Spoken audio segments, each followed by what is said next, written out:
BG news కి స్వాగతం. Bulletin ముందుగా హెడ్లైన్స్ చూద్దాం. శ్రీకాళహస్తి ప్రభుత్వ కార్యాలయాలకు చేరుకున్న CM Chandrababu, deputy CM Pawan Kalyan, MLA Bojjala Sudheer Reddy చిత్రపటాలను ఆవిష్కరించిన టీడీపీ సీనియర్ నాయకురాలు బొజ్జల బృందమ్మ. బొజ్జల బృందంపై ఓ పత్రికలో వచ్చిన కథనాన్ని ఖండించిన టీడీపీ నేతలు, ఎమ్మెల్యే కుటుంబ సభ్యులు ప్రజాసేవ చేస్తున్నారని వివరణ. శ్రీకాళహస్తి ఆలయ మాడవీధిలో రాజకీయ ఫ్లెక్సీల విషయం, ఆలయ పవిత్రతకు ప్రతి ఒక్కరూ సహకరించాలని కోరిన municipal commissioner. Tirupati AP tourism కార్యాలయాన్ని ఆకస్మిక తనిఖీ చేసిన పర్యాటక శాఖ మంత్రి కందుల దుర్గేష్. పర్యాటక శాఖ స్థలం, భవనాలు, కార్యాలయం, state institute of hotel management కళాశాలను సందర్శన.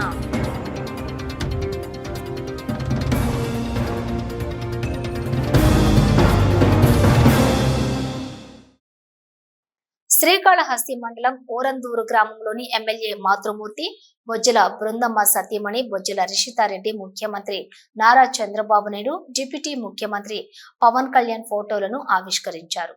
వారి ఫోటోలతో పాటు ప్రభుత్వ కార్యాలయాల్లో ఎమ్మెల్యే బొజ్జల వెంకట సుధీర్ రెడ్డి ఫోటోను కూడా ఏర్పాటు చేశారు. ఏపీ ప్రభుత్వం అన్ని ప్రభుత్వ కార్యాలయాల్లో ముఖ్యమంత్రి నారా చంద్రబాబు నాయుడు, పవన్ కళ్యాణ్ ఫోటోలను ఆవిష్కరించాలని ఆదేశించింది. ఈ మేరకు ఫోటోలను ఏర్పాటు చేయాలనే అంశంపై అధికారులు దిశానిర్దేశం చేశారు. ఈ మేరకు గురువారం పార్టీలో సీనియర్లు, మాజీ ధర్మకర్తల మండలి సభ్యుడు కోసరం రమేష్, ఢిల్లీ బాబుల సారథ్యంలోని ఫోటోల ఆవిష్కరణ కార్యక్రమాలను ఏర్పాటు చేశారు. శ్రీకాళహస్తి మండలం ఓరందూరు గ్రామంలో ఎమ్మెల్యే మాతృమూర్తి బొజ్జల బృందమ్మ సతీమణి బొజ్జల రిషితారెడ్డి, ముఖ్యమంత్రి నారా చంద్రబాబు నాయుడు, డిప్యూటీ ముఖ్యమంత్రి పవన్ కళ్యాణ్ ఫోటోలను ఆవిష్కరించారు. వారి ఫోటోలతో పాటు ప్రభుత్వ కార్యాలయాల్లో ఎమ్మెల్యే బొజ్జల వెంకట సుధీర్ రెడ్డి ఫోటోను కూడా ఏర్పాటు చేశారు. ఈ కార్యక్రమాల్లో వాచర్ల గుర్రప్పశెట్టి, డివి నారాయణ, ఢిల్లీ బాబు, షేక్ జిలానీ బాషా, కటికం సుబ్రహ్మణ్యం, పురుషోత్తం నాయుడు, వివేక్, రాకేష్, నవీన్, మల్లి, ఆచారి, శ్రీనివాసులు, కాసరం సీను, రాజు తదితరులు పాల్గొన్నారు. కాగా వారు పట్టణంలోని తహసీల్దార్ కార్యాలయం, డివైఎస్పీ కార్యాలయం, ఆర్డీఓ కార్యాలయం, పోలీస్ స్టేషన్లు, మున్సిపల్ కార్యాలయాలకు ఫోటోలను అందజేశారు.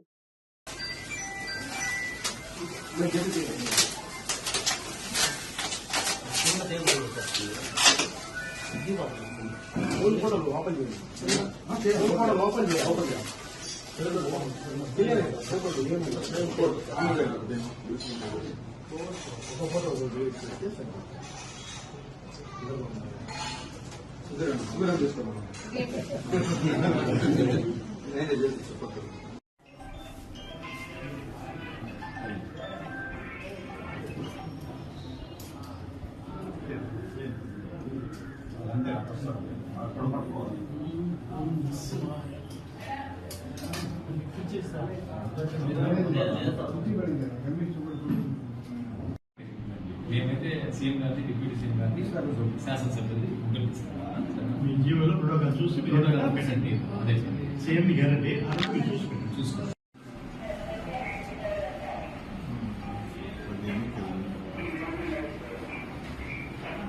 శ్రీకాళహస్తి ఎమ్మెల్యే బొజ్జల సుధీర్ రెడ్డి తల్లి బొజ్జల బృందమ్మ సుడిగాలి పర్యటనంటూ ఓ దినపత్రికలో రావడంపై తిరుపతి పార్లమెంట్ SSL అధ్యక్షులు సుబ్బయ్య తీవ్రంగా ఖండించారు.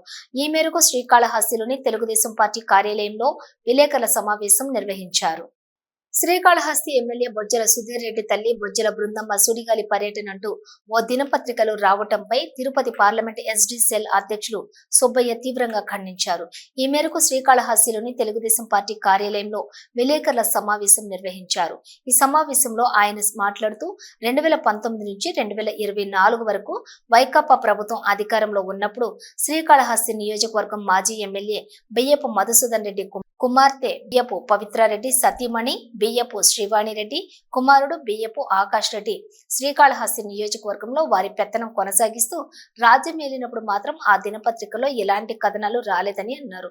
నేడు ప్రజాసేవ చేయటానికి గాడి తప్పిన ప్రభుత్వాన్ని సరిదిద్దడానికి ఆమెను ఆయా కార్యాలయాలకు వెళ్లి పరిశీలన చేస్తూ ఉంటే ఆమెపై అభాండాలు వేయటం సరికాదన్నారు.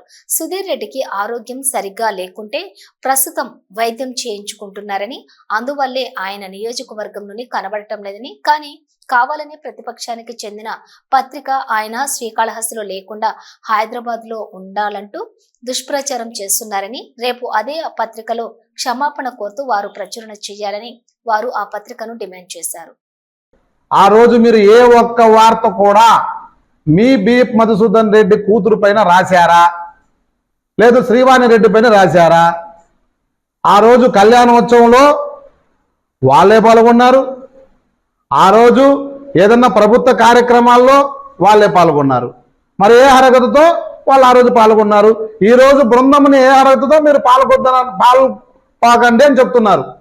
2014లో 2019 వరకు శ్రీకాళహస్తి ప్రభుత్వ ఆసుపత్రి ఏరియాలో 100 ప్రభుత్వ ఆసుపత్రిలో పేదలకు ఉచిత డయాలసిస్ కేంద్రం కట్టించింది మా బృందం గారు. ఆ రోజు దాన్ని అభివృద్ధి చేయకపోయి ఆ రోజు దాన్ని నిర్వీర్యం చేసి ఆపేశారు మీరే. ఆ రోజు బీసీ హాస్టల్ కానీ, ఎస్సీ హాస్టల్ కానీ, ఎస్టీ హాస్టల్ కానీ, ఈ 3 హాస్టల్లో కాళహస్తిలో అత్యాధునిక వసతి గృహాలతో, అత్యాధునిక భోజన సదుపాయాలతో ఆ రోజు మా బృందమ్మ గారు ఎంతో ప్రభుత్వం తరపున ఖర్చు పెట్టి బ్రహ్మాండమైన కార్యక్రమాలను ఏర్పాటు చేస్తే 2019 నుంచి 2024 దాకా ప్రతి హాస్టల్లో పాములు, పందులు, బురద ఇవన్నీ తిరుగుతున్నాయి. ఈ 5 సంవత్సరాలలో శ్రీకాళహస్తిలో పారిశుద్ధ్యము, 2వది గుడి, 3వది హాస్టలు, 4వది హాస్పిటలు ఇవన్నీ బట్టు పట్టిస్తే మొన్న మొత్తము ఆమె పోయి తిరగడం, ఆడ పరిశీలించి ఎలాగో ఉండదో చూసుకొని రావటం, ఈ 5 సంవత్సరాలు ఇలా అయిపోయిందని ఆమె కడుపు తరుక్కుపోవటం, ఈ ఊరికే పోయి ఆమె పర్యవేక్షణ చేసిందే కానీ ఎవరైనా పర్యవేక్షణ పోవడానికి అర్హత లేదంటావా? మాజీ మంత్రి వర్యులు సతీమణి, 2వది ఇప్పుడు ప్రస్తుత ఎమ్మెల్యే అమ్మగారు పోయి విచారించడం తప్పంటారా? ఇంకొక విషయం రాశారు దాంట్లో, హైదరాబాద్లో పోయి బొజ్జల వెంకటేశ్వర రెడ్డి గారు మకాం. ఎవరు చెప్పారండి హైదరాబాద్లో పోయి మకాం వేశారని? మీరు చూసారా? మీరు ఎలక్షన్ టైంలో అతను నిర్విరామంగా 1.5 సంవత్సరము విశ్రాంతి లేకుండా తిరగడం వల్ల ఆయనకి వెన్నుపూసలో నడుము కింద నొప్పి రావడం వల్ల డాక్టర్లు దాదాపు 25 రోజులు విశ్రాంతి తీసుకోమని చెప్పారు. ఆ విశ్రాంతి కోసం ఉన్నాడే తప్ప కాళహస్తికి రాలేదు, ఇంకా రాలేదు, అది అయిపోయిందని మీరు రాయడం దేనికి? ఎందుకంటే మీరు బృందం మీద బురద చల్లుతున్నారు? మరి ఆ రోజు చల్లచ్చు కదా, పవిత్రారెడ్డి పైన, శ్రీవాణి రెడ్డి పైన, ఆకాష్ రెడ్డి పైన, ఈ ముగ్గురే కదా ఈ కాళహస్తి మేలింది. ఏ రోజైనా మధుసూదన్ రెడ్డి ఏ కార్యక్రమానికి కానీ వచ్చాడా? ఎక్కడ చూడు పవిత్రమ్మ రెడ్డి పై జపం చేశారే తప్ప. మరి ఈ రోజు మీరు ఎలా రాస్తారమ్మ గురించి? ఆమె పోయి విజిటింగ్ చేసి వచ్చారు ఎక్కడట్ట ఏమేమి ఉందని. తర్వాత ఎమ్మెల్యే గారు వస్తే ఆయనతో చెప్పి అన్ని అధునాతకంగా తిరిగి మళ్ళా 2014 నుంచి 2019 ఎలా ఉందో అలా చేయాలని ఆయనకు చెప్పడం కోసం తిరగడం జరిగిందే తప్ప ఆమె ఏ పదవితోనో, ఏ హోదాతోనో, ఏ అహంకారాలతోనో పోలేదు. ఆమె శ్రీకాళహస్తి ప్రజల్లో దేవత. ఇప్పుడే కాదు, ఎప్పుడు కూడా పేదల పాలిట పెన్నిది గోపాలన్న అయితే పేదల పాలిట దేవత మా బజ్జల బృందమ్మ. బట్టు పట్టించేశారు, రౌడీజం చేశారు, దొందాయిజం చేశారు, గంజాయి అమ్మారు, ఇసుక మాఫియా చేశారు, ల్యాండ్ మాఫియా చేశారు. మీలా కాదు. బొజ్జల కుటుంబం ఎప్పుడు ఆనిముత్యం. బొజ్జల కుటుంబం ఎప్పుడు అన్యాయాలకి, అక్రమాలకి పాల్పడదు. ఇది సత్యం, నిజం. జై తెలుగుదేశం, జై చంద్రబాబు. శ్రీకాళహస్తిలోని మహిళా డిగ్రీ కళాశాలలో అడ్మిషన్లను ప్రారంభించామని, ఇంటర్ తర్వాత ఇంజనీరింగ్, ఎంబీబీఎస్ కోర్సులే కాకుండా డిగ్రీ కోర్సులతో అత్యున్నత కెరీర్ పొందే అవకాశాలు ఉన్నాయని, విద్యార్థులు డిగ్రీ కోసం అభ్యసించడానికి ముందుకు రావాలని శ్రీకాళహస్తి మహిళా డిగ్రీ కళాశాల ప్రిన్సిపల్ రాజశేఖర్ కోరారు. ఇంటర్మీడియట్ పూర్తయి వివిధ కోర్సుల్లో చేరడానికి వేచి చూస్తున్న విద్యార్థులు డిగ్రీ కళాశాలలో లభిస్తున్న వివిధ కోర్సులను గుర్తించి ప్రభుత్వ డిగ్రీ కళాశాలల్లో చేరాలని శ్రీకాళహస్తి మహిళా డిగ్రీ కళాశాల ప్రిన్సిపల్ రాజశేఖర్ కోరారు. శ్రీకాళహస్తిలోని మహిళా డిగ్రీ కళాశాలలో వివిధ కోర్సులతో పాటు బీబీఏ కోర్సును కూడా కొత్తగా విద్యార్థులకు అందుబాటులోకి తెచ్చామని, విద్యార్థులు ఈ కోర్సులను అభ్యసించి తద్వారా తమ కెరీర్ ని ఉత్తమంగా తీర్చిదిద్దుకోవడానికి అవకాశం ఉంటుందని తెలిపారు. తమ కళాశాలల్లో చదువుకున్న విద్యార్థులకు విద్యార్థులకు ఇంటర్న్షిప్ తో పాటు ప్లేస్మెంట్ అవకాశాలు లభిస్తున్నాయని, డిగ్రీ చదివిన విద్యార్థులకు ప్లేస్మెంట్ అవకాశాలు ఇప్పించి తద్వారా ఉత్తమ ఉద్యోగాలకు ఎంపిక అయ్యే విధంగా తగిన శిక్షణ ఇవ్వటం జరుగుతుందని అన్నారు. ఈ అవకాశాలను విద్యార్థులు ఉపయోగించుకోవాలని కళాశాల ప్రిన్సిపల్ రాజశేఖర్ సూచించారు. కళాశాలలో ఆధునిక ల్యాబొరేటరీ అందుబాటులో ఉన్నాయని తెలిపారు. ప్రభుత్వ కళాశాలలో ఉన్న సదుపాయాలను గుర్తించి విద్యార్థులు ముందుకు వచ్చి అడ్మిషన్లను పొందాలని కోరారు. నేను principal government degree college for women శ్రీకాళహస్తిని ప్రిన్సిపల్ మాట్లాడుతున్నాను. రాజశేఖర్ నా పేరు, డాక్టర్ రాజశేఖర్. మన గవర్నమెంట్ డిగ్రీ కాలేజ్ ఫర్ ఉమెన్లో వచ్చేసి రెగ్యులర్ కోర్సెస్, యూజీ కోర్సెస్ ఉన్నాయి. BA history, BSc computer science, BSc botany, BSc physics, అలాగే బీకామ్ కంప్యూటర్ అప్లికేషన్స్, BBA కోర్సులు కొత్తగా మనం BBA కోర్స్ అనేది కొత్తగా ఇంట్రడ్యూస్ చేసినాం AICTE వాళ్ళ ఆధ్వర్యంలో. BBAలో వచ్చేసి 20 సీట్లు ఉంటాయి. అవి సెల్ఫ్ ఫండెడ్ కోర్సెస్గా ఉన్నాయి. ఇంటర్ తర్వాత MPC, BIPC పిల్లలే ఎక్కువ ఉన్నారు జనరల్గా. HEC అట్లా CE చదివిన వాళ్ళు కొంచెం తక్కువ అనిపించినా కూడా, బట్ ఏమంటే దానివల్ల మాకు అడ్మిషన్స్ MPC నుంచి తర్వాత BIPC నుంచి ఈ CE చదివిన వాళ్ళ నుంచి ఎక్కువ ఉంటాయి. BAలో వచ్చేసి చాలా తక్కువ మంది చేరుతూ ఉంటారు. అయితే పిల్లలకు, స్టూడెంట్స్కి నేను చెప్పేది ఏమంటే, MPC చదివిన MPC ఖచ్చితంగా ఇంజనీర్ అవ్వాలనేసి ఇంజనీరింగ్లోకి వెళ్ళిపోవటం, అక్కడ ఎక్కువ అయిపోయి సీట్లు, తర్వాత ఏ జాబు రాకుండా ఉండిపోవడం, 4 ఏళ్ళు చదివిన తర్వాత, కష్టపడి చదివిన తర్వాత కూడా ఆ జాబ్ రాకుండా ఉండడం అనేది చూస్తూ ఉన్నాం. అలాగే BIPC చదివిన స్టూడెంట్స్ అయితే MBBS రాకపోతే వాళ్ళు ఒక నిరాశకు గురైపోతారు. అలాగే ఏదో ఒక ప్రొఫెషనల్ కోర్స్ చేద్దామనే ఉద్దేశంతో BDS కానీ, లేకపోతే అగ్రికల్చర్ BSc కానీ, తర్వాత ఫార్మసీ కోర్సెస్ కానీ ఇట్లాంటివి సెలెక్ట్ చేసుకొని వెళ్తూ ఉంటారు. సో అక్కడ అలాంటి ప్రొఫెషనల్ కోర్సెస్ చేసే వాళ్ళకి పెద్ద కష్టమే ఉండదు. అయితే అలాంటివి రానప్పుడు ఏం చేస్తారంటే, విద్యార్థులు ఖచ్చితంగా గవర్నమెంట్ డిగ్రీ కాలేజెస్లో మంచి వసతులు ఉన్నాయి, మంచి స్టాఫ్ ఉంది, బాగా నిష్ణాతులైన అధ్యాపకులు ఉన్నారు ఇక్కడ. సో మీకు బోధించడానికి ఖచ్చితంగా గవర్నమెంట్ కాలేజెస్లో చేరండి. ఇక్కడ మంచి ల్యాబ్స్ ఉంటాయి, మనకు మంచి అట్మాస్ఫియర్ ఉంటుంది ఇక్కడ.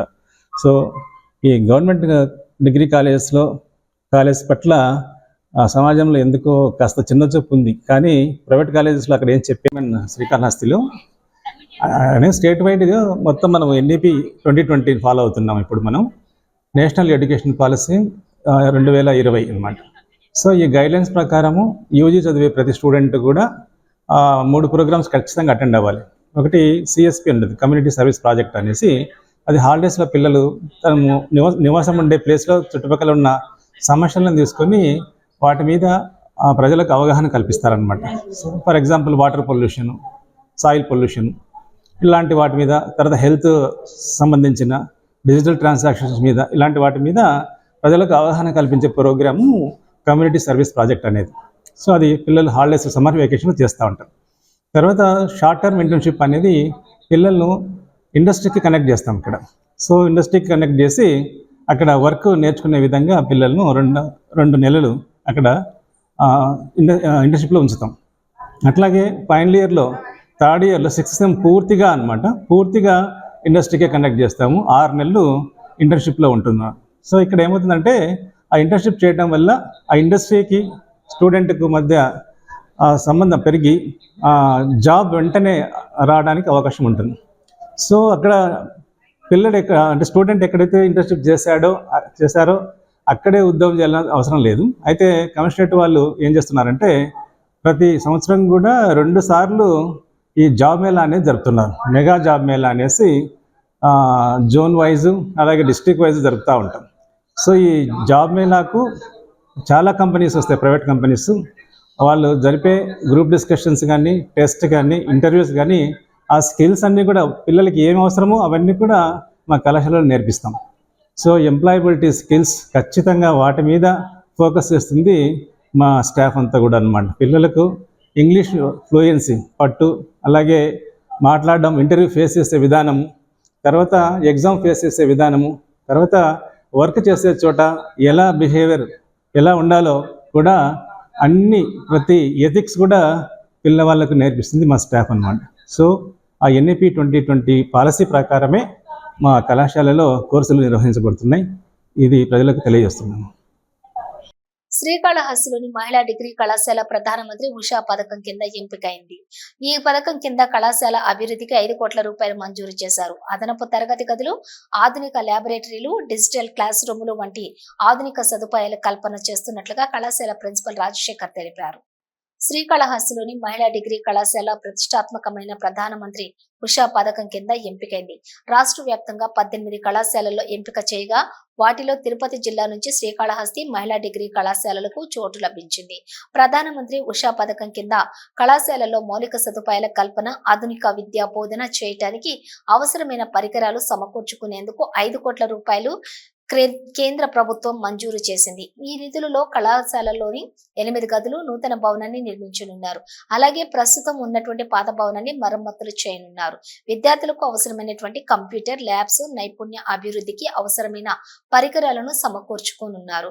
కళాశాల ప్రిన్సిపల్ రాజశేఖర్ మాట్లాడుతూ ప్రతిష్టాత్మకమైన ఉషా పథకం కింద కళాశాల ఎంపికైందని 5 కోట్ల రూపాయలతో వివిధ అభివృద్ధి పనులు చేపట్టడానికి ప్రతిపాదనలు చేసినట్లు తెలిపారు.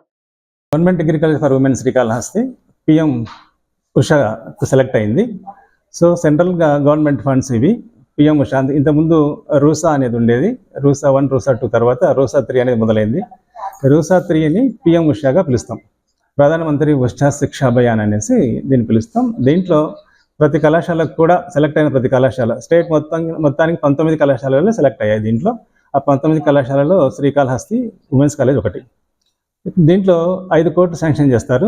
5 కోట్లలో 3 కోట్లు కొత్త బిల్డింగ్ కట్టుకోవడానికి, 50 లక్షలు పాత బిల్డింగ్లో రిపేర్ చేసుకోవడానికి, అలాగే కాంపౌండ్ వాళ్ళు, సీసీ రోడ్స్, తర్వాత ల్యాబ్స్ అన్నీ కూడా ఈ 3.5 కోట్లలో చేసుకుంటాము. అలాగే 1 కోటి రూపాయలతో ఎక్విప్మెంట్ కొనుగోలు. ఎక్విప్మెంట్ అంటే ల్యాబ్స్కి సంబంధించిన ఎక్విప్మెంట్ కూడా కొంటాం. తర్వాత ఫర్నిచర్ కూడా ఈ 1 కోటి రూపాయలని కొంటాం. తర్వాత 50 లక్షలతో డిఫరెంట్ ప్రోగ్రామ్స్ ఉన్నాయి. సాఫ్ట్ కాంపోనెంట్స్ అంటాము. Digital class rooms, virtual class rooms అనేవి డెవలప్ చేయబోతున్నాం. సో ఇక్కడ 5 కోట్ల ప్రాజెక్ట్ వచ్చేసి దాని ప్రాజెక్ట్ పరిధి 2 సంవత్సరాలు ఆల్రెడీ స్టార్ట్ అయింది. మనకు ఇంకా ఫండ్స్ అయితే రాలేదు. ఇంజనీరింగ్ డిపార్ట్మెంట్ వాళ్ళు ఇప్పుడే ఎస్టిమేషన్స్ ఇచ్చినారు. దానికి సంబంధించి 3.5 కోట్లకు సివిల్ వర్క్ సంబంధించి. తర్వాత ఎక్విప్మెంట్కి సంబంధించిన ఇండెంట్ అంతా కూడా మేము మన కమిషనరేట్ వాళ్ళకి పంపించేసినాము. సో వాళ్ళు సెంట్రలైజ్ చేసి దాన్ని పర్చేజ్ చేసే విధంగా వాళ్ళు చర్యలు తీసుకుంటారు. సో రాబోయే కాలంలో ఒక మంచి కాలేజీగా శ్రీకాళహస్తి పట్టణంలో నెలకొల్పబడిపోతుంది మన government degree college for women అని తెలియజేసుకుంటున్నాను. కోట్లతో 8 పెద్ద రూములు, కింద 4 రూములు, పైన 4 రూములుగా ఒక బిల్డింగ్ కట్టబోతున్నాం. వాటిలో 3 పైన 3 కింద 3 క్లాస్ రూమ్స్, పైన 1 ల్యాబ్, కింద 1 ల్యాబ్. వాటికి అటాచ్డ్ ఏ ఫ్లోర్లో ఆ ఫ్లోర్లోనే టాయిలెట్స్ ఉంటాయి. సీసీ రోడ్స్ కూడా మేము వేయబోతున్నాం, ఇంటర్నల్ సీసీ రోడ్స్ అనేసి. సో అది కొంత భాగం కవర్ చేస్తాయి.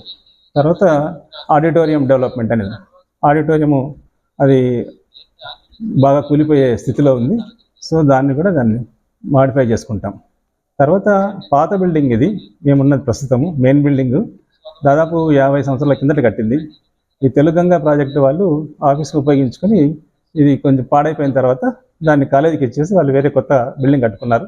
సో ఈ బిల్డింగ్లో వచ్చేసి చాలా రిపేర్లు ఉన్నాయి. పైన ఫ్లోర్ అంతా కూడా బాగా కారుతూ ఉంటుంది. సో బెచ్చులు ఊడిపోయి కింద పడుతుంటాయి. సో అవన్నీ కూడా ఈ 50 లక్షలతో ఈ బిల్డింగ్ మొత్తం కూడా రిపేర్ చేయబోతున్నాం. తర్వాత 1 కోటి రూపాయలతో ఎక్విప్మెంట్, ఫర్నిచర్ అవన్నీ కూడా కొనబోతున్నాం. 50 లక్షలతో సాఫ్ట్ కాంపోనెంట్స్ అని చెప్పాము ఆల్రెడీ. ఈ digital class rooms, virtual class rooms, అలాగే పిల్లలకు కావాల్సిన కంప్యూటర్స్ కూడా మేము 50 లక్షల్లో కొనబోతున్నాం.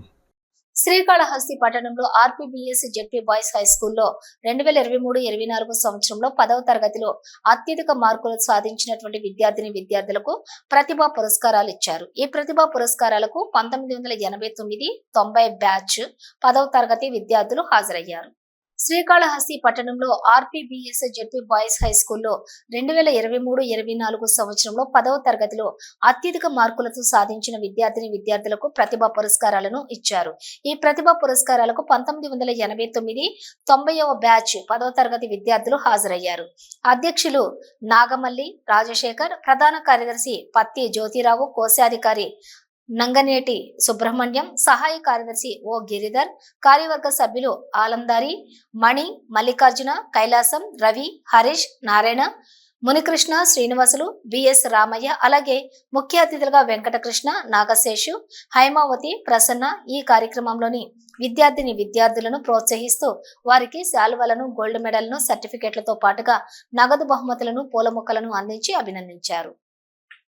ప్రథమ బహుమతిని వి నీలిమాకి 4000 నగదు, ద్వితీయ బహుమతికి ఆర్ హేమసాగర్ 581 మార్కులకి 3000 రూపాయల నగదు, తృతీయ బహుమతికి సిహెచ్ గణేష్ 580 మార్కులకి 2500 రూపాయల నగదు, ప్రత్యేక బహుమతులుగా పి హారిక 574 మార్కు, ఎం గంగాదేవికి 574 మార్కులు. వీరు ఇరువురికి కూడా చెరో 2000 రూపాయల నగదుతో ఘనంగా సత్కరించడం జరిగింది. ఈ కార్యక్రమానికి ప్రధాన ఉపాధ్యాయులు వారు అధ్యక్షత వహించారు. తోటి సహచర ఉపాధ్యాయ బృందము, సిబ్బంది సహకారం అందించారు. శ్రీకాళహస్తిలో ఆలయ పవిత్రతకు ప్రతి ఒక్కరూ సహకరించాలని మున్సిపల్ కమిషనర్ రమేష్ బాబు కోరారు. ఈ మేరకు 4 మాడ వీధులలో రాజకీయ ఫ్లెక్సీల నిషేధానికి సహకరించాలని అన్నారు. శ్రీకాళహస్తి పుణ్యక్షేత్రంలో ఆధ్యాత్మిక పవిత్రతను పరిరక్షించడానికి ప్రతి ఒక్కరూ సహకరించాలని municipal commissioner M Ramesh Babu గురువారం ఓ ప్రకటనలో పిలుపునిచ్చారు. గత నెల 5న ఎమ్మెల్యే బొజ్జల వెంకట సుధీర్ రెడ్డి ఆలయంలోని పరిచయ కార్యక్రమం సందర్భంగా మాట్లాడుతూ పంచభూత లింగాల్లోని వాయులింగేశ్వరుడు స్వయంభూవుగా వెలసిన దివ్యక్షేత్రంలో దేశ విదేశాల నుంచి వచ్చే భక్తులు భక్తిభావంతో స్వామి అమ్మవార్లను దర్శించుకోవాలి తప్ప బస్సు, రైలు, కార్లు దిగినప్పటి నుంచి స్థానిక నాయకులు చూడరాదని అభిప్రాయపడ్డారు. ఈ నేపథ్యంలో 4 మాడ వీధుల్లోనూ సన్నిధి వీధుల్లో రాజకీయ నాయకులు బ్యానర్లు, ఫ్లెక్సీలను నిషేధించాలని కోరారు. అంతేకాకుండా తమ పార్టీకి సంబంధించిన ఫ్లెక్సీలను కూడా ఆలయ సమీపంలోని కానీ ఆలయాలకు, ఆర్జీలకు కానీ కట్టరాదని నిబంధన పెట్టాలని కూడా అధికారులకు సూచించారు. ఈ మేరకు స్పందించిన municipal commissioner M Ramesh Babu గురువారం ఓ ప్రకటన విడుదల చేస్తూ ఈ నెల 1 నుంచి ఎమ్మెల్యే ప్రకటనను అమలు చేస్తున్నట్లుగా వివరించారు. తిరుపతి జూ పార్క్ సమీపంలోని ఏపీ టూరిజం కార్యాలయాన్ని శుక్రవారం రాష్ట్ర పర్యాటక శాఖ మంత్రి కందుల దుర్గేష్ ఆకస్మికంగా తనిఖీ చేశారు. పర్యాటక శాఖ స్థలం, భవనాలు, కార్యాలయం, state institute of hotel management కళాశాలలను సందర్శించారు. తిరుపతి జూ పార్క్ సమీపంలోని ఏపీ టూరిజం కార్యాలయాన్ని శుక్రవారం రాష్ట్ర పర్యాటక శాఖ మంత్రి కందుల దుర్గేష్ ఆకస్మికంగా తనిఖీ చేశారు. పర్యాటక శాఖ స్థలం, భవనాలు, కార్యాలయం, state institute of hotel management కళాశాలలను సందర్శించారు. సిబ్బంది తమ సమస్యలను మంత్రి దృష్టికి తీసుకువెళ్లారు. అనంతరం మీడియాతో మాట్లాడారు. 45 ఎకరాలు ఉన్న టూరిజం శాఖకు సంబంధించి భూమి ఉంది. ఇందులో 5 ఎకరాలు కార్యకలాపాలకు వినియోగిస్తున్నారన్నారు. 37 ఎకరాలు పక్కనే ఖాళీ స్థలం ఉంది. అందులో 7 ఎకరాలు గ్రీన్ ఛానల్ కింద ఉందన్నారు. 30 ఎకరాల భూమిని దేశంలోని వివిధ దేవతామూర్తుల నమూనాలు ఏర్పాటు చేసేందుకు దేవలోక్ ఏర్పాటు చేసి టూరిజం హబ్ గా చేయాలని అనుకున్నారు. అది చేయకపోవడంతో ఇటీవల వైసీపీ ప్రభుత్వం ఓబరాయ్ గ్రూప్ కి కేటాయించారన్నారు. ఇచ్చిన దానిని వినియోగించుకునే విధంగా ప్రయత్నం లేదు. అలాంటప్పుడు ఎందుకు దానిపై మరొక నిర్ణయం ఎందుకు తీసుకోలేదని ప్రశ్నించారు. గడిచిన 5 సంవత్సరాల కాలంలో ప్రభుత్వం నిమ్మకు నీరెత్తినట్లు ఉందని, దీని వెనుక ఏదో మతలబు ఉంది, ప్రభుత్వంతో లాలూచి పడినట్లుగా తెలుస్తోందన్నారు. హోటల్ మేనేజ్మెంట్ కళాశాలలో 18 నెలలుగా టీచింగ్, నాన్ టీచింగ్ సిబ్బందికి జీతాలు లేవని, ఇంత భూమి ఉండగా ఎందుకు అభివృద్ధికి కృషి చేయలేదు, ఆ పర్యాటక మంత్రి ఏం చేసిందన్నారు. వీటన్నింటినీ బయటకు తీసి పర్యాటక అభివృద్ధికి ఎలా చేయాలో చేస్తామన్నారు. తిరుపతి లాంటి పర్యాటక ప్రాంతం ఎక్కడ ఉండదు. భక్తితో వచ్చే యాత్రికులను టూరిజం వైపు మళ్లించేందుకు చర్యలు తీసుకుంటామన్నారు. టెంపుల్ ఎకో టూరిజం అభివృద్ధి చేస్తామన్నారు. State institute of hotel management ను మరింత అభివృద్ధి చేసి దేశవ్యాప్తంగా విద్యార్థులు పంపేలా చర్యలు తీసుకుంటామన్నారు. మాజీ సీఎం జగన్మోహన్ రెడ్డిపై మాజీ టీడీపీ బోర్డు సభ్యులు ఓవైసీ రమణ ఫైర్ అయ్యారు. ఈవీఎంను పెన్నెల్లి రామకృష్ణారెడ్డి పగలగొట్టడాన్ని మాజీ సీఎం జగన్మోహన్ రెడ్డి సమర్థిస్తూ మాట్లాడడం విడ్డూరంగా ఉందన్నారు. ఈ మేరకు తిరుపతిలో మీడియా సమావేశం నిర్వహించారు. మాజీ సీఎం జగన్మోహన్ రెడ్డిపై మాజీ టీడీపీ బోర్డు సభ్యులు ఓవైసీ రమణ ఫైర్ అయ్యారు. ఈవీఎంను పెన్నెల్లి రామకృష్ణారెడ్డి పగలగొట్టడాన్ని మాజీ సీఎం జగన్మోహన్ రెడ్డి సమర్థిస్తూ మాట్లాడడం విడ్డూరమన్నారు. ఈ మేరకు తిరుపతిలో మీడియా సమావేశం నిర్వహించారన్నారు. ఈవీఎంను పెన్నెల్లి రామకృష్ణారెడ్డి పగలగొట్టడాన్ని మాజీ సీఎం జగన్మోహన్ రెడ్డి సమర్థిస్తూ మాట్లాడడం విడ్డూరమన్నారు. ఈ మేరకు తిరుపతిలో మీడియా సమావేశం నిర్వహించారు. ఈవీఎంలను పగలగొట్టడం నేరమని తెలిసి ఎందుకు పగలగొట్టారన్నారు. నిబంధనల ప్రకారం పెన్నెల్లి రామకృష్ణారెడ్డిపై ఐపీసీ 307 సెక్షన్ ను పెడితే జగన్మోహన్ రెడ్డి ప్రతి విమర్శలు చేస్తూ మాట్లాడడం హేయమన్నారు. దిష్టి బొమ్మలను తగలబెడితే చంద్రబాబుపై 307 సెక్షన్ కేసులు పెట్టలేదా అని ప్రశ్నించారు. ఐపీసీ సెక్షన్ల గురించి జగన్మోహన్ రెడ్డికి తెలిసినంతగా మరొకరికి తెలియవు, అయినా మాట్లాడడం తగదన్నారు. నవ్యాంధ్రలో టీడీపీ పాలనలో గతంలో పలు ఎంఓయూలు చేసుకున్న వారి సంక్షేమం గురించి ఆలోచించరా అన్నారు. పెట్టుబడులు పెట్టిన బాధిత పారిశ్రామికవేత్తలపై సీఎం చంద్రబాబు సమీక్ష చేయాలని, టీడీపీలో తప్పు చేసిన ఎవరినైనా క్షమించాల్సిన అవసరం లేదన్నారు. పింక్ డైమండ్ లేకున్నా ఉన్నట్లు చెప్పి రాజకీయ లబ్ధి కోసం దుష్ప్రచారం చేశారన్నారు. సామాన్య భక్తులకు డార్మిటరీలు కట్టాలని ఆలోచించరా అంటూ 5 స్టార్ హోటల్ తరహా అంటూ భక్తులను మోసం చేస్తున్నారన్నారు. ప్రక్షాళన అంటూ ఉన్నోళ్లకు బ్రేక్ దర్శనాలు, సామాన్యులకు మహాలగ దర్శనాలు అని ప్రశ్నించారు. 200 మంది ఎమ్మెల్యేలు, ఎంపీలు ఉంటే తిరుమలలో 400 మంది పీఆర్ఓలు పెట్టుకోవడంపై ఫైర్ అయ్యారు. తిరుమల శ్రీవారిని ప్రముఖ సినీ దర్శకుడు అనిల్ రావిపూడి దర్శించుకున్నారు. గురువారం ఉదయం వీఐపీ విరామ సమయంలో స్వామివారి సేవలో పాల్గొని మొక్కులు చెల్లించుకున్నారు. దర్శనానంతరం ఆలయంలోని రంగనాయకుల మండపంలో వేద పండితులు వేద ఆశీర్వచనం చేయగా ఆలయ అధికారులు పట్టు వస్త్రంతో సత్కరించి శ్రీవారి తీర్థ ప్రసాదాలను అందజేశారు. ఆలయం వెలుపల అనిల్ రావిపూడి మీడియాతో మాట్లాడుతూ, భగవంత్ కేసరి సినిమా అనంతరం శ్రీవారికి మొక్కులు చెల్లించుకోవాలి అనుకున్నానన్నారు. అనుకోని కారణాల వల్ల అప్పుడు మొక్కులు చెల్లించుకోలేకపోయామన్నారు. నేడు ఆ మొక్కులు స్వామివారికి సమర్పించామని తెలిపారు. దిల్ రాజు బ్యానర్ లో హీరో వెంకటేష్ తో సినిమా మొదలు పెట్టామన్నారు. వెంకటేష్ తో ఇది నా 3వ చిత్రం అని తెలిపారు. 2025 సంక్రాంతికి నవ్వులతో ముంచెత్తడానికి మీ ముందుకు రాబోతున్నామని తెలియజేశారు. ఇది F4 కాదు, వేరొక జోనర్ లో ట్రై చేస్తున్నామన్నారు. హిలేరియస్ కామెడీ ఎంటర్టైనర్ గా ఉండనుందని పేర్కొన్నారు. జగన్ పాలనలో గత 5 ఏళ్ల పాటు ఆధ్యాత్మిక క్షేత్రాన్ని అధార్మిక క్షేత్రంగా మార్చారని బీజేపీ అధికార ప్రతినిధి భానుప్రకాష్ తెలిపారు. ఉదయం శ్రీవారి ఆలయం ముందు భానుప్రకాష్ మీడియాతో మాట్లాడుతూ, అన్ని విభాగాల్లో అవినీతి చేసి వేల కోట్ల రూపాయలు దండుకున్నారనే ఫిర్యాదులు అందుతున్నాయన్నారు. శ్రీవారి నగలు పదిలంగా ఉన్నాయా అని ప్రశ్నిస్తున్నారని తెలిపారు. వద్వా జస్టిస్ జగన్నాథ్ కమిటీలు గతంలో ఆభరణాలపై క్షుణ్ణంగా పరిశీలన చేసి నివేదిక ఇచ్చారని తెలిపిన ఆయన, అదే తరహాలోని హైకోర్టు సిట్టింగ్ జడ్జిచే ఆభరణాలపై విచారణ జరిపించాలని కోరారు. భక్తులకు కలిగినటువంటి అనుమానాలను నివృత్తి చేయాలని సీఎం చంద్రబాబును కోరనున్నట్లుగా తెలియజేశారు. మాకు అనుమానాలు ఉన్నాయని భక్తులు ఫిర్యాదు వస్తున్నట్లుగా ఆయన అన్నారు. ఎస్పీ స్థాయి అధికారి ఇక్కడ విజిలెన్స్ అధికారిగా ఉంది, ఎందుకు మౌనంగా ఉన్నారో అర్థం కావడం లేదన్నారు. రాష్ట్ర విజిలెన్స్ వస్తే టీటీడీ అధికారులు సహకారం అందించలేదని ఫిర్యాదిచ్చారని స్పష్టం చేశారు. తిరుమల శ్రీవారిని రేమండ్స్ గ్రూప్ అధినేత గౌతమ్ సింఘానియా శుక్రవారం దర్శించుకున్నారు. శుక్రవారం ఉదయం వీఐపీ విరామ సమయంలో స్వామివారి సేవలో పాల్గొని మొక్కులు చెల్లించుకున్నారు. దర్శనానంతరం రంగనాయకుల మండపంలో వేద పండితులు వేద ఆశీర్వచనం అందించగా ఆలయ అధికారులు పట్టువస్త్రంతో సత్కరించి శ్రీవారి తీర్థ ప్రసాదాలు అందజేశారు. బ్రిటన్ ముగించే ముందు హెడ్లైన్స్ మరోసారి. శ్రీకాళహస్తి ప్రభుత్వ కార్యాలయాలకు చేరుకున్న CM Chandrababu, deputy CM Pawan Kalyan, MLA Bojjala Sudheer Reddy చిత్రపటాలను ఆవిష్కరించిన టీడీపీ సీనియర్ నాయకురాలు బొజ్జల బృందమ్మ. బొజ్జల బృందంపై ఓ పత్రికలో వచ్చిన కథనాన్ని ఖండించిన టీడీపీ నేతలు, ఎమ్మెల్యే కుటుంబ సభ్యులు ప్రజాసేవ చేస్తున్నారని వివరణ. శ్రీకాళహస్తి ఆలయ మాడవీధిలో రాజకీయ ఫ్లెక్సీల విషయం, ఆలయ పవిత్రతకు ప్రతి ఒక్కరూ సహకరించాలని కోరిన municipal commissioner. Tirupati AP tourism కార్యాలయాన్ని ఆకస్మిక తనిఖీ చేసిన పర్యాటక శాఖ మంత్రి కందుల దుర్గేష్. పర్యాటక శాఖ స్థలం, భవనాలు, కార్యాలయం, state institute of hotel management కళాశాలను సందర్శన.